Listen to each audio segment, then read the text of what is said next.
ban ka ekaseng FKGGP habaro kowei kam tam gi dikot na West Coast Hills hadin boba palwan bors im ubalong unong ilam barang ba do jong ka FKGGP West Coast Hills ula khlat no kendit na kajing sitom kabla ban yu mentala jan shibanai uba palwan bor ula sha test positif kajing pang COVID-19 bar hadin belara yu sha hospital lalap bodon ru kajing pang sini kabla banjur yu bat nakliang ki doktor kila persangkat bala ban ajing sumar Ndrai kendit kensan na kastat juga kat ndrai terik mentau benai ulah klat no nak ni kesela pertai Robert Hospital Shillong ya kejing lek niam bakhadu nak benta kamet basa jung ba palwan bors im ayo ban pendap hapo ulum jing tap kabalang presbyterian mokowa habdan kamit bedum jong katei keju i kasngi nakliang kiseng balang bakunto bi kaseng FKGGP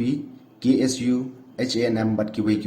kila phai ka kerwo ngolem shigi bahieng asem halor kejing klat no jong teu rang ba Kumban syukudaw hang ni upa palwan bors im ulabat ya kekerdam kumu presiden ke FKGGP West Coast Hills nadu usnam arah jarsaw. Bat namar kajing la jung uban ay kajing syakri babhay upay ba ula sya pan khamti ban bat ya kani kapos hadu kasngi bo klat no na kani slaperthay. Kajing klat no jung tayo nong ilam kalong kajing du nong kabakraw om tangi ke FKGGP hendray kadong bat kathay hi barokoway.